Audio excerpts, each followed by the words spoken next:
St. Paul's Episcopal Church was organized as St. Paul's Mission in 1918.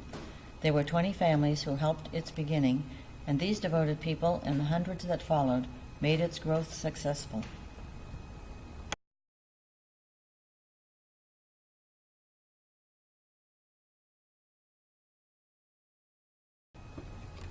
There is one person who can be credited for giving far more than her share, and those who did know her through the years certainly felt that way, as well as all those who have ever studied the history of our church. We dedicate this slide presentation to Miss Gertrude Emery, 1863 to 1953. In order to orient ourselves, let's take a walk around Lynnfield when the population was around 1,150. I really wonder if times have changed a great deal, and if the town folks then didn't worry about this army camp located off of Locust Street, across from where the town linehouse is today. On Walnut Street, now as then, was the home of one of our most active families and still our parishioner, Ethel Gary. This is where Roger Gary grew up. We all call it Worthen's, but in 1918, Mrs. Worthen's uncle, Mr. Roundy, owned the store, known as Roundy's Store. This is what the inside looked like, and Ed Russell, who was Mrs. Worthen's dad, this was after he bought the store from George Roundy. From Worthen's on the Common, you can see flowers blooming from this Huss's watering trough today. The pump which once stood behind it is now gone. This is South Common Street, off on your right, and straight ahead is Main Street going north, with Willard's house on the left.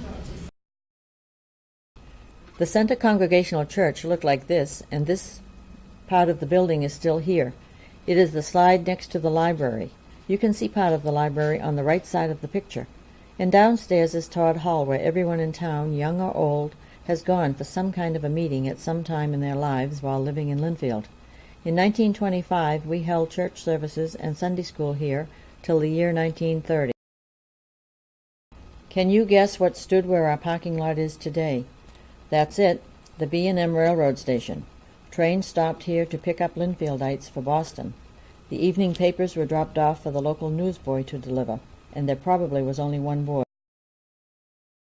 The 1918 Episcopalians met in the home of Miss Gertrude and Mabel Emery, where the first church services were conducted by Reverend James Cogan from Emmanuel Church in Wakefield. A financial report of interest for the year 1919 shows an annual expenses of $133.16. The need for St. Paul's own home became more apparent to her parishioners, so this home next to our present church was purchased for the sum of $6,500 with only a $1,500 mortgage. The man most responsible for this big step was Robert Rook. He and his family were active parishioners, and his family had once lived in this home, but at the time of the purchase it belonged to the Pierce family. Mr. Rook felt the house was most advantageous to St. Paul's needs. The speed with which this committee worked was amazing. This report shows us the first meeting at the Building Fund Committee met on May 12, 1930, to discuss the probability of the Pierce home and ended in a favorable decision.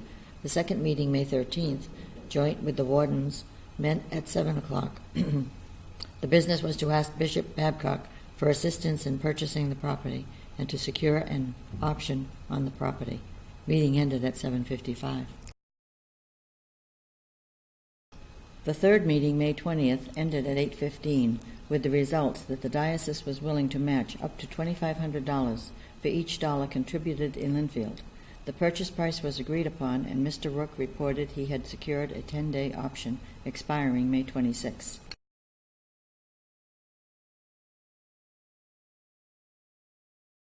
The last business of the third meeting was to call a special parish meeting at Miss Emery's home, May 22nd, to consider the recommendations of the Building Fund Committee. So 8 days the committee finished its business, and in 2 more days the parish approved its works.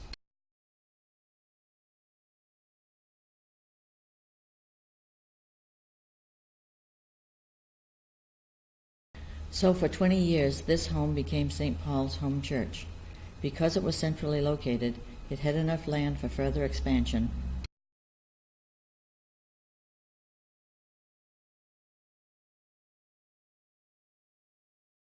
The rooms were large enough and could be adapted for the church proper and parish activities, and it was for sale. For church suppers there were screens set in front of the altar, pews moved, turned around, and tables put in between the pews. Once a month they had a clean-up day when everyone worked and afterwards had a potluck supper around 2 big tables in the kitchen. These pews were used in our balcony for some time. There were fun times, too, in St. Paul's new home church. Here is Miss Emery and Roger Gary, who might have been enjoying that fruit sale they had before the outdoor supper. They did buy fruit once for $10.50 and sold it all for $42.25. That was quite a profit in those days. The financial report in 1931, the receipts were $1,706, disbursements $1,560, leaving a balance of $146. Here are some of the ladies of the church gathered for something: Ethel Bowen, Ruth Tyack Stone, Ethel Merritt, Lou Russell, who was Irita Worthen's mother, Pamela Hasty, Donna Thayer, who was Jane Friedman's mother, and Bernice Tobin. Garden parties were the thing, too. This one was to raise money for St. Paul's, and everyone turned out from the town. This photo was from Evelyn Zinsky. Miss Emery is the tall one in the back, in black.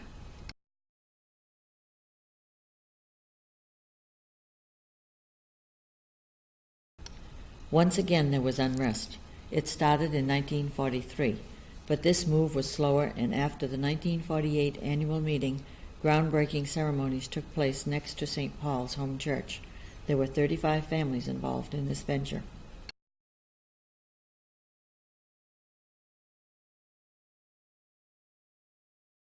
On November 8, 1950, St. Paul's Episcopal Mission was dedicated with Miss Emery present in her 87th year, and she saw her dream come true.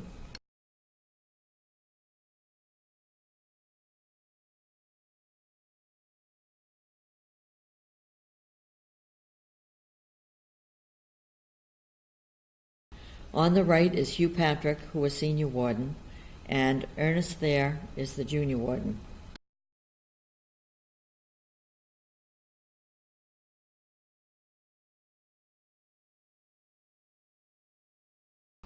This is how the altar looked. The organ snug in its corner, glass windows we no longer can see sunlight through. Do you know why? Those chairs are still seen around the church today. Have you been in the balcony lately? All of these furnishings were temporary and given to St. Paul's by other churches. Christmas pageants always had those good little shepherd boys with their angelic faces. Little one, David Rodham; tall one, Victor Snowden; and next to him is John Anderson.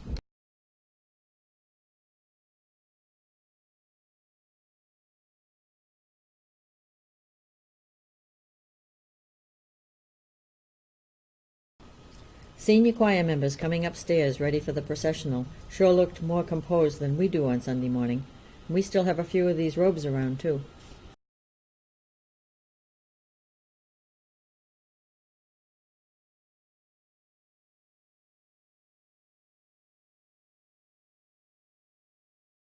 Here is the full junior and senior choir: Al White, Ruth Stone, John Rodham, a few of them.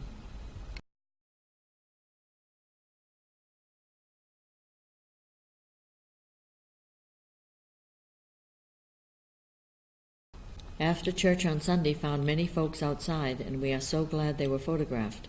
I don't mean Roger, but Miss Hilda Foote, now Mrs. Bishop, who has also been a great asset and generous contributor to St. Paul's, and we are so pleased that she thought enough to return tonight.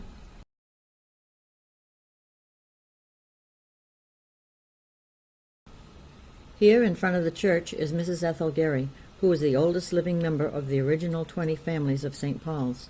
We are honored to have her with us tonight. Mr. Ernest Clark we also heard from, and also Edith and Hugh Patrick.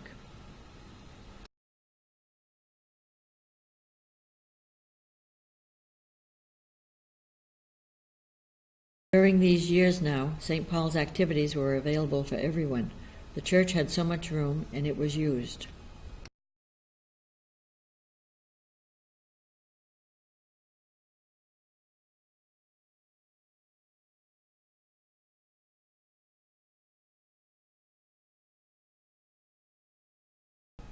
The Altar Guild did its usual excellent job.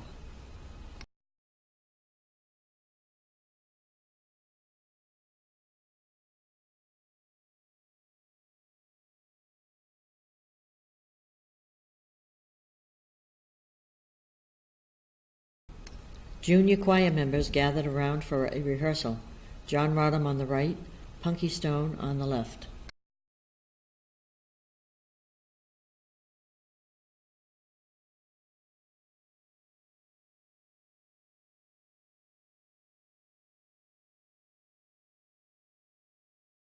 Victoria Snowden directing the junior choir.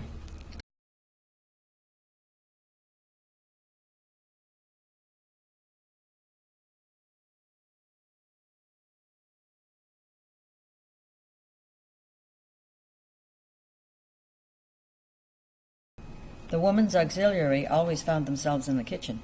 Here is Ernestine Johnson and Lil Bowser preparing for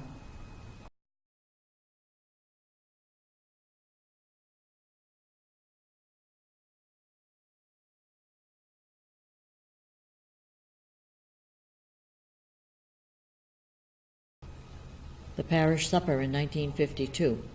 The Browns, the Fullers, and the Nelsons.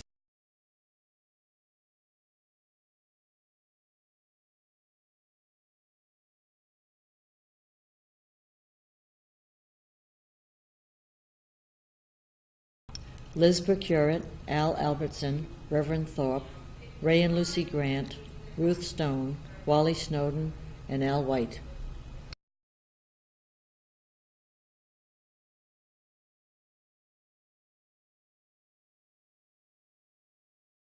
Before a permanent rector was obtained, many clergy in charge came to officiate on the first Sunday of the month.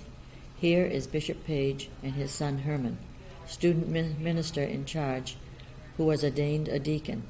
Services for his ordination were held in St. Paul's. He gave the church the red festive linen, still used today. Another very beloved man was Reverend Harbinson, affectionately known as Reverend Harby. St. Paul saw many bishops and archdeacons before a permanent minister came, and the weekly affairs of the church were left to the 2 ETS students who were assigned to us.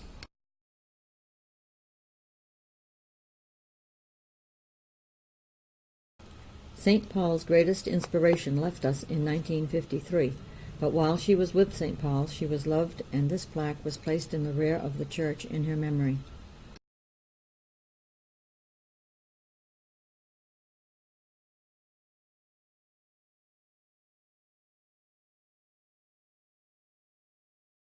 Our first full-time rector came to us in 1953, Reverend Milton Seville. At all of our great occasions, Reverend Seville has honored us with his presence, as he has today.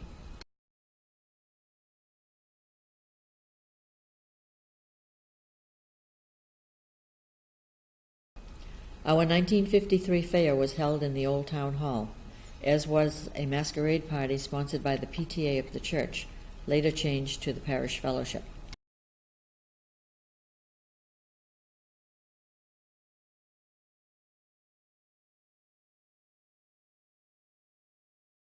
This masquerade party was held in Town Hall because functions like this would not be held in the church, even in 1953. Here are the Hendersons.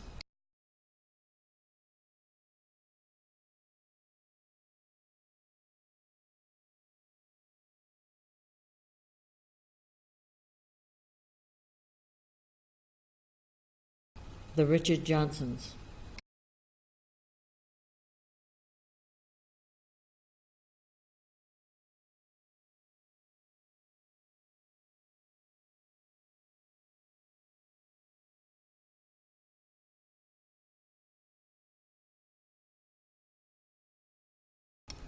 The Whipples.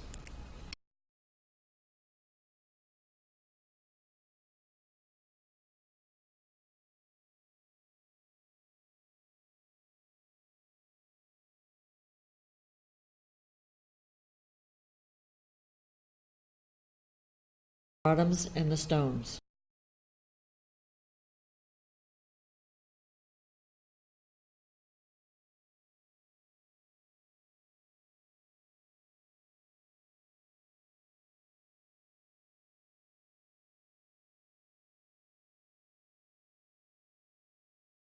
Ethel MacDonald, Jean and Ralph Tilley.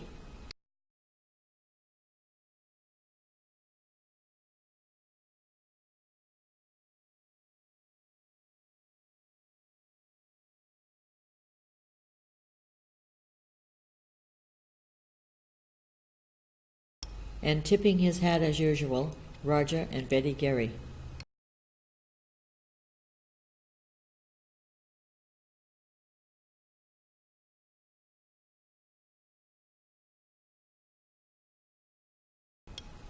A Halloween party in October found Reverend Seville and Edith Rodham dancing up a storm. At this time, I would like to add that in the last few years, when an organist was needed, Edith always did a beautiful job.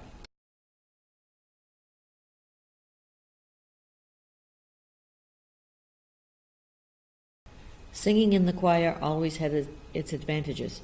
Here at Organist Crumrine's home on Pillings Pond is an outing. Howard Cole and Marion, blue with white polka dots, both with us this evening. Bob and Pam Condon and Chuck Stone.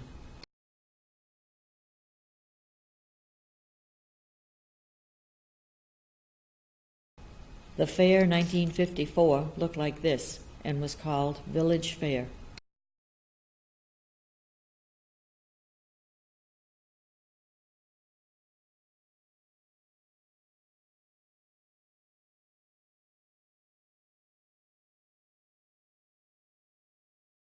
Reverend Seville left St. Paul's in June of 1955, and this farewell party was given for him.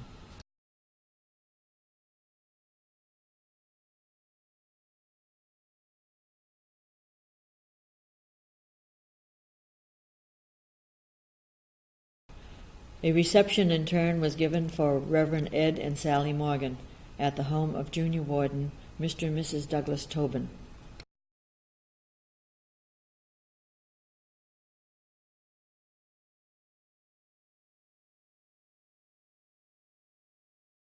Then there was the night out with the boys, down at the church men's club supper. Irving Skinner, Dr. White, Claude Kronberg, Art Holbrook, Mason Condon, the late Bob Bowser, and Dick Johnson.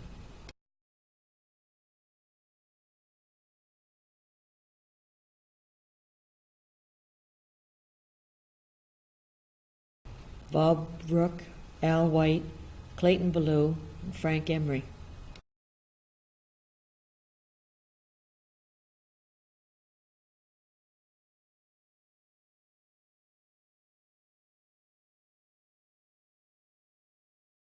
The fair in 1955 had this lovely big pink tree in the center of all the activities. Everyone wore pink, tables were draped in pink, and it was appropriately called Pink Christmas.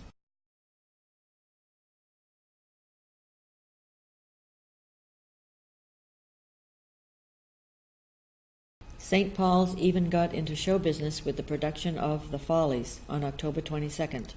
Betty Mahovan and Hadley Whittemore.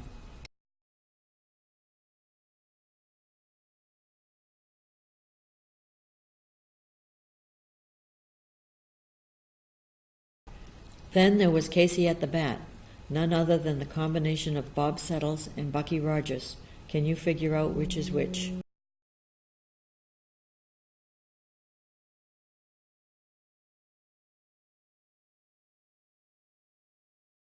I can recognize some here, can you? Gloria Seaboyer, Helen Burns, Helen Hodgkins, Edith Rodham, Caroline Plaisted, and Gail Plaisted Foley. Ruth Stone and Al White can be seen in the background. The Follies was the principal fundraising effort for purchasing our present organ.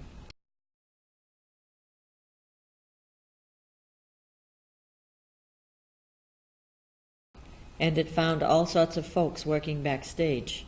Art Rodham, Jack Friedman, and Roger moving the piano.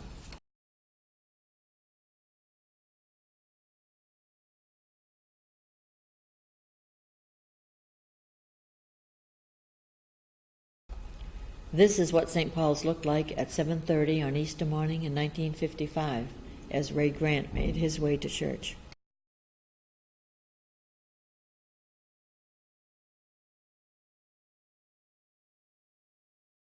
Only 6 years in the church, but already some renovating had to be done. You see Mason Condon and Bob, Wally Snowden, Ed Morgan pointing a finger at someone, Bob Henderson, just standing around. They were taking the old furnishings out. The new furnishings for the nave and chancel were all memorials, and later dedicated by Bishop Stokes on his first visitation in 1957.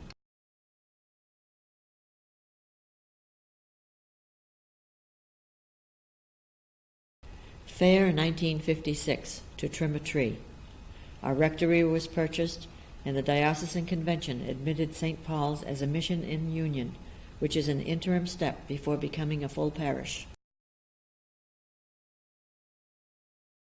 Fair 1956, for the first time, was in the Summer Street School. Our fairs began in the 40s as a Christmas green sale on the front lawn of the church. Throughout all these years, even after it became a general fair, we have been known for our Christmas decorations and greens.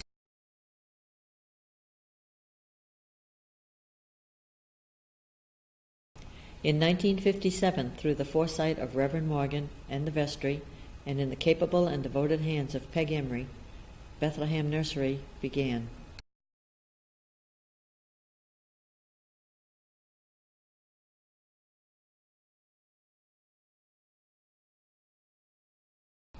These are later pictures, but they show the use of the rooms in the wing after it was built, when Bethlehem became a kindergarten as well.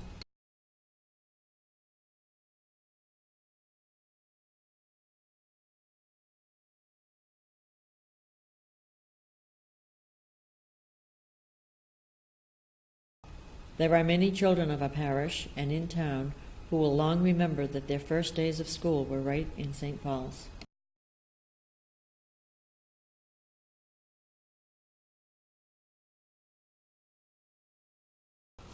Parishioners who have been teachers here are Marge Johnson, Judy Matthews, Lois Rockcliffe, Peg Hansen, Ruth Follansby, Hazel McCauley, Roberta Mosley, Pat Moulton, Pat Perkins, Alice Makris, Irene Coonrod, and Jan Stetson. On April 11, 1958, St. Paul's held a triple celebration. Bishop Stokes attended as we paid tribute to our 40th year, announced a fundraising drive for expansion, and anticipated our admission as a full-fledged parish. Al White, Tom White, the bishop, Dick Simmons, Reverend Morgan, Ike Wilson, Bob Rook, Venerable Noseworthy, and William Moore. The Right Reverend Appleton Lawrence, who was St. Paul's first celebrant 40 years ago, spoke in the morning, and the bishop in the evening.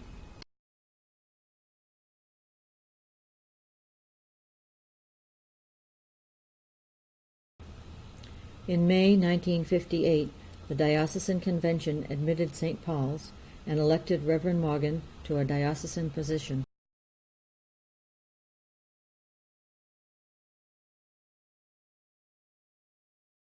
Later, in March 1959, there was a celebrated, unique service when Archdeacon Donald W. Noseworthy presented the keys of the parish to Senior Warden Irving Wilson, symbolizing the transfer of control of the affairs of the church from the missionary organization of the diocese to the local congregation.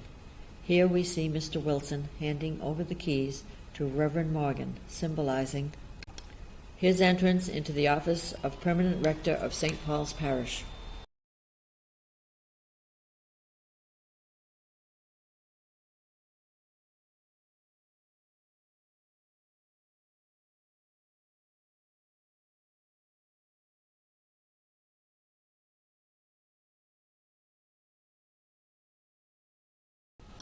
We left off with the transfer of the keys to the church in March 1959. Let's back up to October 12, 1958, when the first shovels of dirt began the new addition. Digging were Donald Fink and Ike Wilson. On the left is the architect John Valls, Reverend Morgan, and far right is contractor Charlie Wills. The acolyte in the center is David Rodham.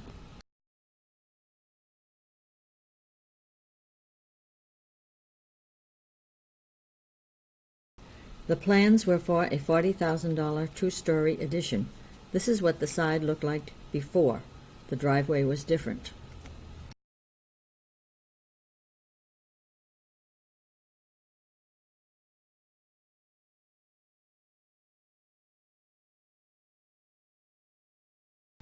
They bought 13,000 square feet from the railroad in order to expand properly. We now, in 1968, still lease the land used for our driveway from the B&M Railroad.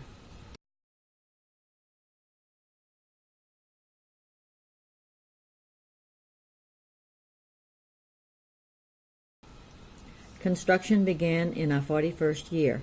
For the growth of our parish, more room was needed for all the added activities.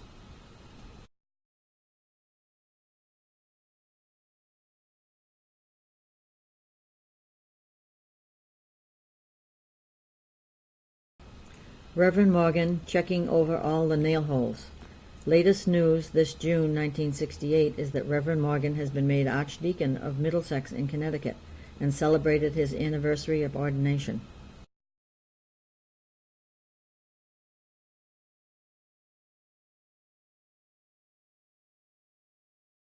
All was completed in time for Christmas.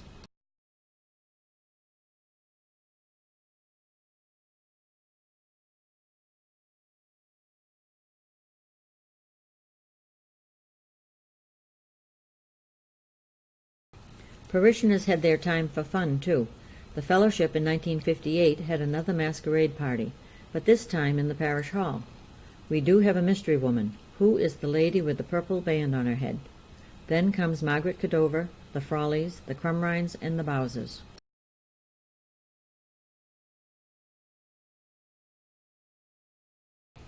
Always ready to eat, Marge and Dan Johnson, Margaret Cadover, Lois Rockcliffe, with Ruth Stone serving.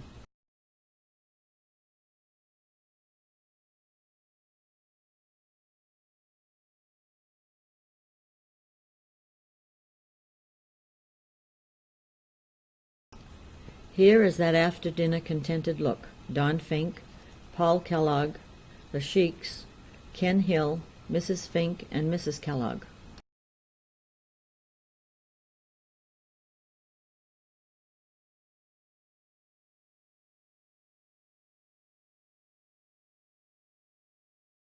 Looking at the birdie, the Shepherds, our mystery folks, and the Cadovers.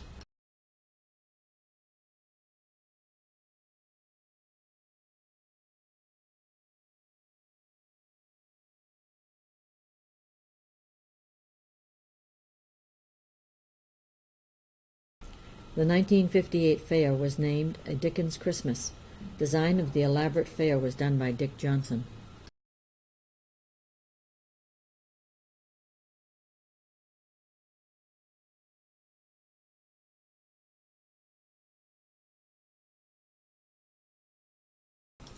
The dedication of our new edition came September 22nd, 1959, with Bishop Stokes, again in attendance.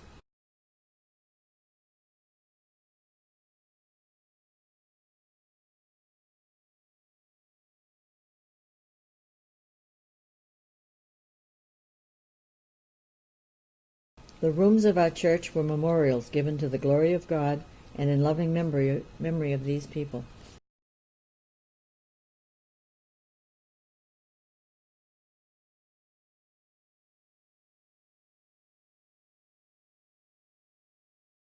Here are some of the people who made this celebration possible.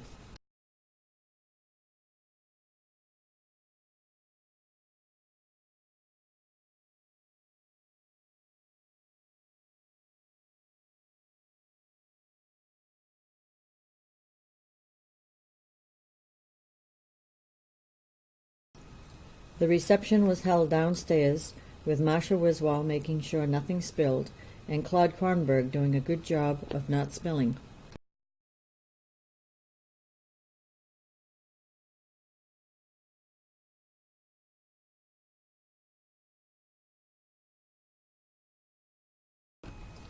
Edith Rodham serving, and Joyce Frawley is ready for the coffee.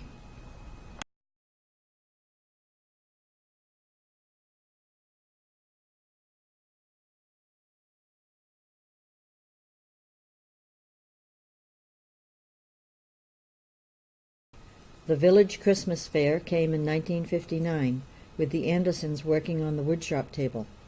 Glad to see them here tonight.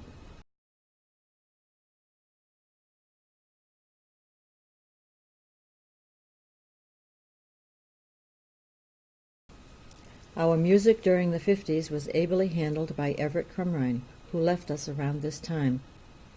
He was instrumental in obtaining our new organ in 1953. He used a pump organ that he had electrified with a vacuum cleaner.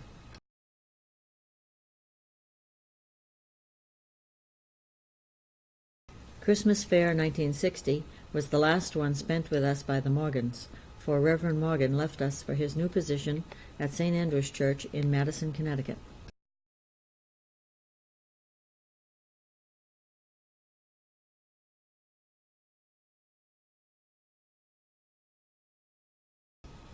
Reverend Robert Etzel and his wife Kathy and their family joined us in 1961 from Amesbury, Mass.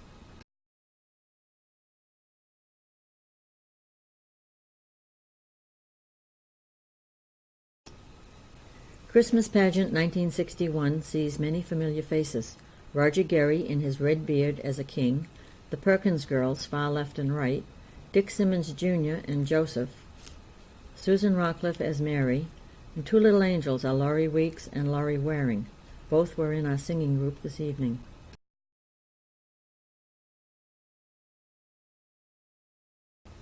The 60s had brought much activity for all parishioners, like an afternoon the fellowship spent at the Boyd's Pool. Kathy Etzel and Mrs. Wilson seemed to find it most relaxing.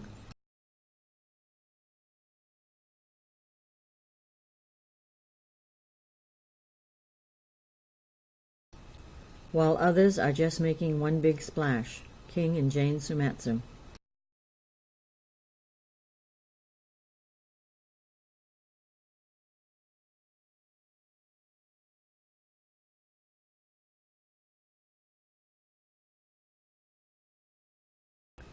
The fair in 1962 looked like this and was called Christmas in Haymarket Square. After all of this work, 1963 brought a new project to work on.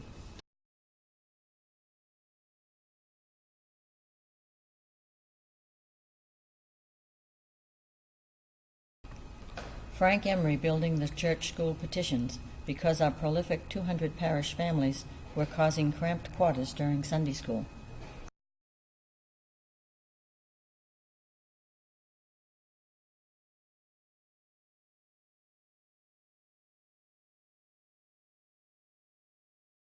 Joe Cordova was busy with a very fine assistant in John Rockcliffe.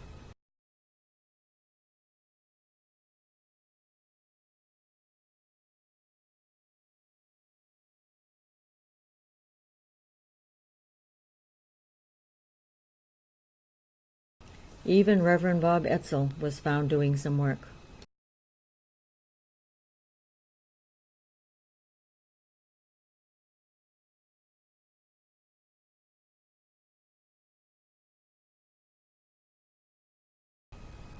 The Christmas Pageant 1963 had this cast of young people: Ken Perkins as Joseph, Martha Seavey as Mary, Debbie Hanson, Virginia Manchester, Kathy Johns as angels, and Patty Rodham with her niece in front of her, Becky Rodham, as a little angel. The Bowser twins are on the right.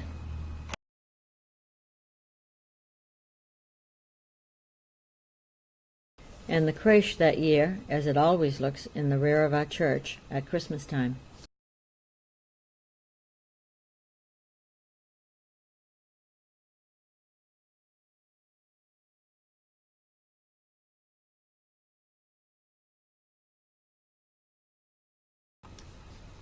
Here is another cast of characters, I mean vestrymen for 1964. From this group we are glad to have back this evening Bob Hunt and Alfie Anderson.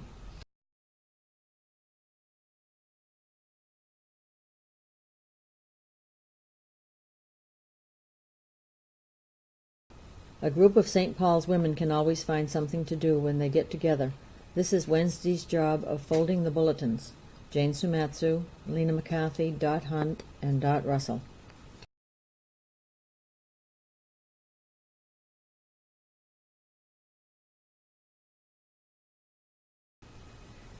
These next group of pictures were taken in 1964 of our Sunday school children, and this is one of Superintendent of Church School Joan Gilchrist, with her assistant Grace Keithley.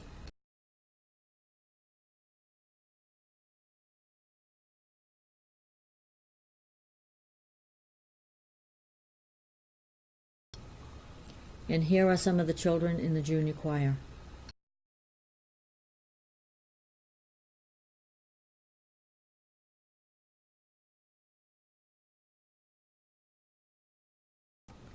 This was one of the children's services downstairs. Now in place of this makeshift altar stands a memorial altar for the children in memory of Joy Manchester. Other new memorials in this year of 1968 are the silver cruets and altar rug given in memory of Eva White. Both were devoted churchwomen. No group of pictures of our church would be complete without this one, of Francis Spur, who began playing the organ for us in 1960 until 1965. Here, Francis is talking to Bea Waring, our soloist.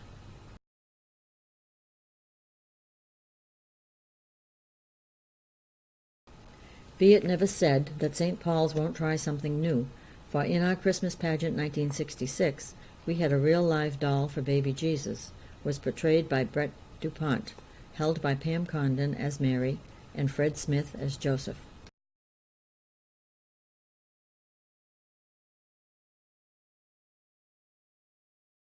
From St. Paul's Mission in 1918 to St. Paul's Parish in this year of our Lord 1968, we have grown slowly, carefully, faithfully.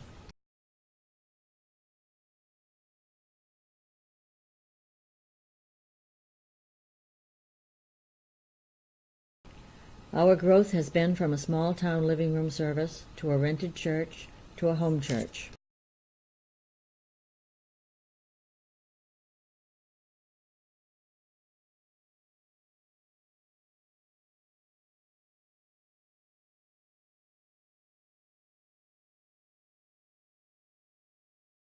Then to our own church home, which is now in a community of over 10,000.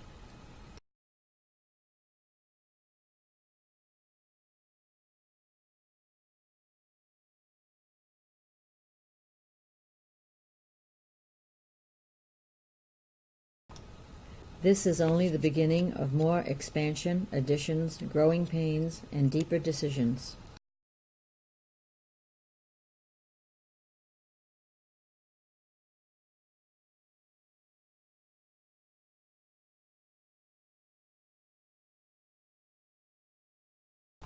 Although just a few people have been shown and mentioned, and much information left out in this presentation on our 50th anniversary,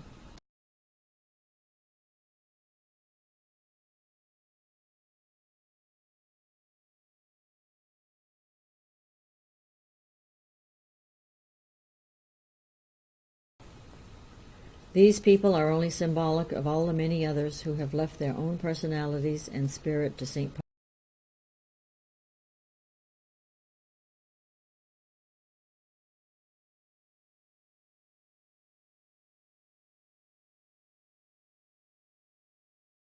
Like this gift given in the year 1960 by Miss Beatrice Mudge, the beautiful white frontal for our altar.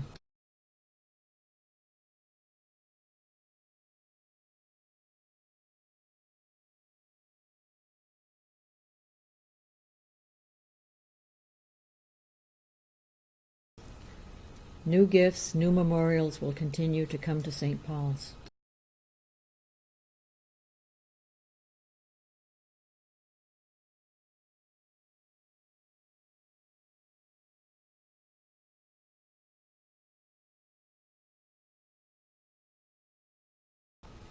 But St. Paul's is not just what is given or what is seen.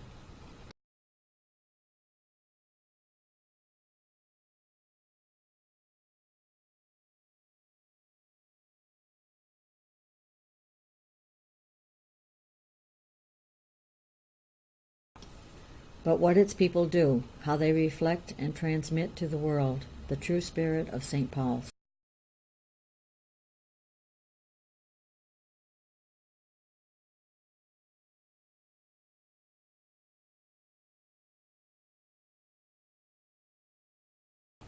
Green was the color of our altar today, and green to us means growth and the spreading of God's word.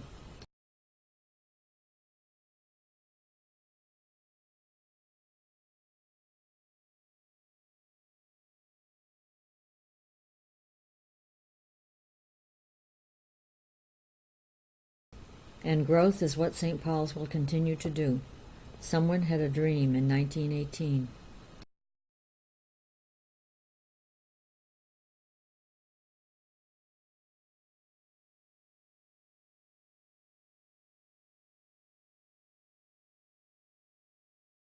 Yes, Aunt Gertrude would be proud of her dream.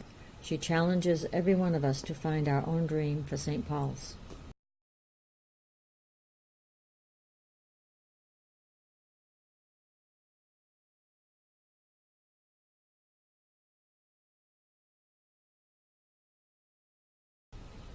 And in so doing, St. Paul's growth in spirit will live for another 50 years.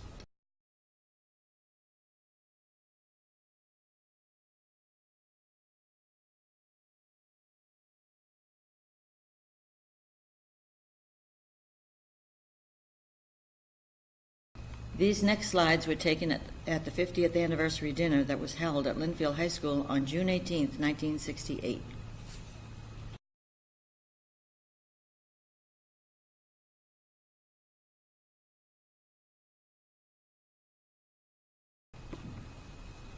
I will try to identify some of those who attended.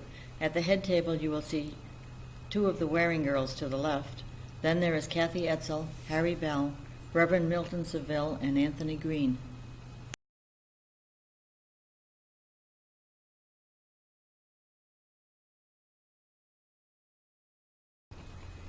The other side of the head table includes Harry Bell, Milton Seville, Anthony Green, Ann Bell, and Reverend Robert Etzel.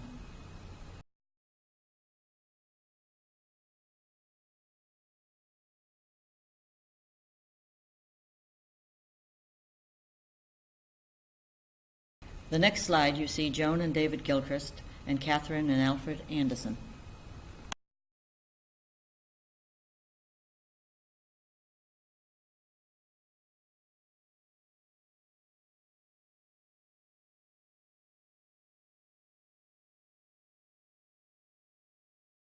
Here is Bea and Bayard Waring and two of their daughters, and also Peggy Ann Bell.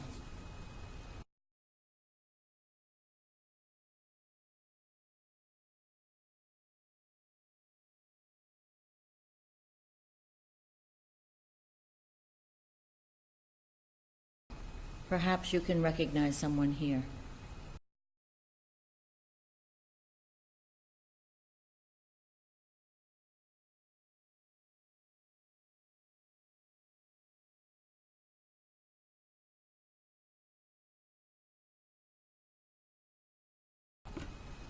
Hugh and Tawny Dickey and their sons, Brad and Tommy, also Ruth Wilson.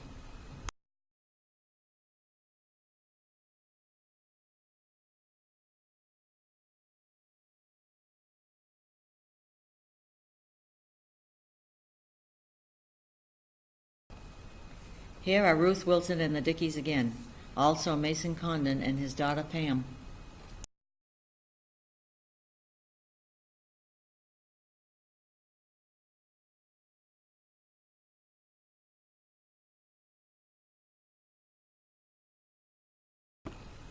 Here are Peg and Frank Emery, Margaret and Ronald Smith, Peggy Hansen and her son Stephen.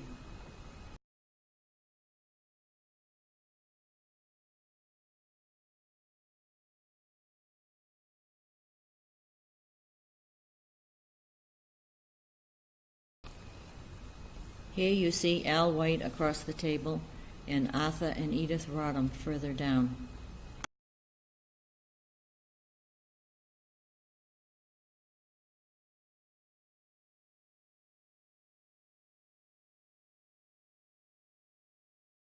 Here you see Roger and Betty Gary, Bob and Edith Henderson, Alan and Jan Bamforth, and Dick and Miriam Simmons.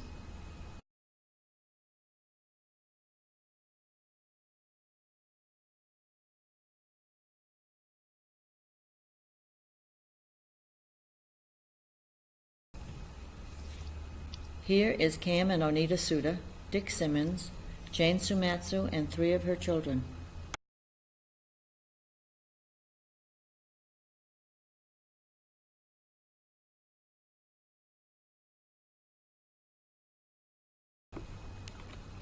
This is David Rook, Florence and Sam Abbott, and Joyce and William Frawley.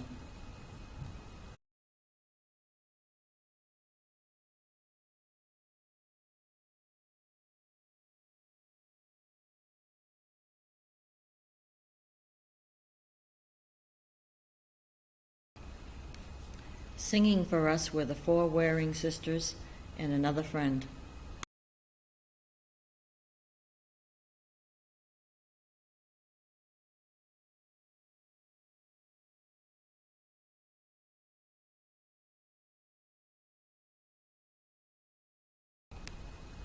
Joe DuPont played the organ to accompany the children singing.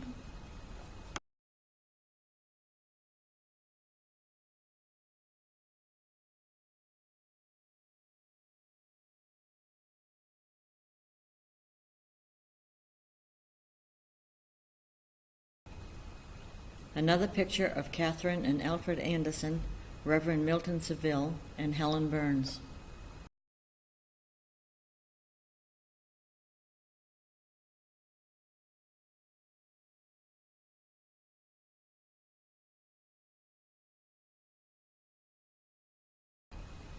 This is Roger Gary chatting at the head table.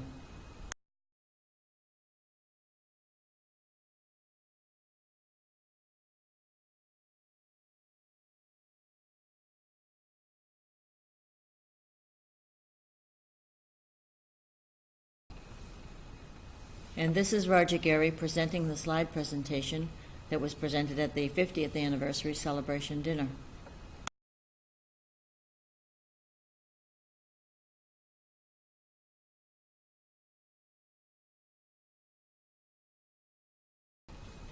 Joyce Frawley, Carol Sandon, Roger Gary, and B. Waring are a few of these people.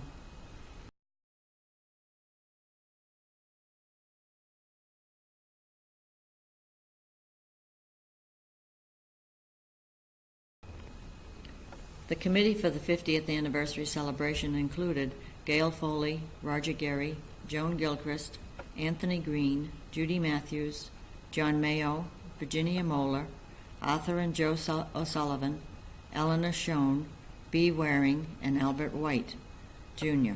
You see a few of them pictured here.